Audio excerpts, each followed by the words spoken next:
تو غرض یہ کہ دماغ میں یہ بیٹھا ہوا ہے کہ ہر دنیاوی حاجت کے لیے کوئی الگ وظیفہ ہے. بہت بڑے بڑے وہ چھپے ہوئے نا کتابیں، وظائف کا انسائکلوپیڈیا، سمجھے آپ. اب وہ سارے اس میں لگ رہے ہیں دلچسپی کے ساتھ سارا علم اس کا حاصل کر رہے ہیں کہ بھئی یہ کون سا وظیفہ کس کام کا ہے. تو میرے بھائیوں اور بہنوں، یہ جو علم ہے یہ دین کا علم نہیں ہے، یہ دنیا کا علم ہے. تو اپنے سارے علم کی رسائی اس کی طرف نہ رکھو.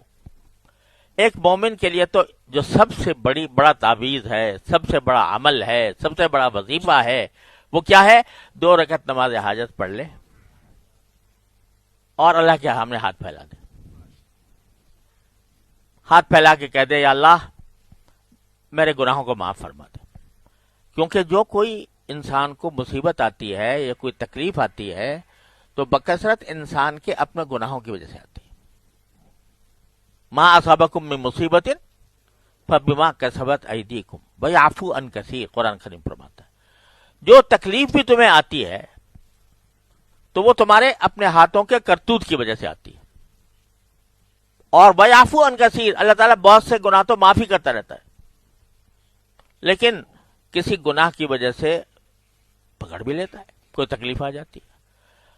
تو اس واسطے سب سے بڑا وظیفہ یہ ہے کہ آدمی اپنے گناہوں کی معافی مانگے، 2 رکعت نماز حاجت پڑھے اور اپنے گناہوں کی معافی مانگے کہ یا اللہ جو کچھ ہو رہا ہے شاید یہ میرے گناہوں کی وجہ سے ہے، اللہ مجھے معاف کر دے.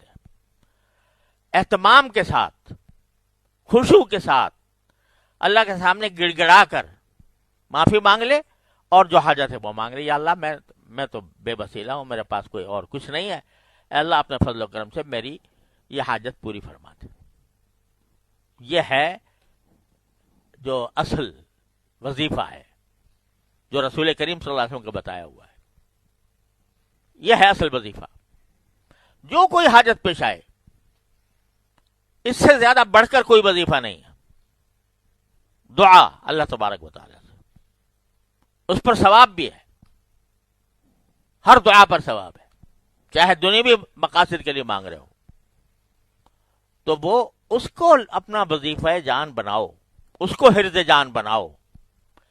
اس فکر میں نہ رہو کہ کون سے وظیفے سے کیا ہو جائے گا. اپنے علم کی ساری پہنچ وہ اس حد تک محدود نہ رکھو. قرآن اس لیے نازل نہیں ہوا تھا.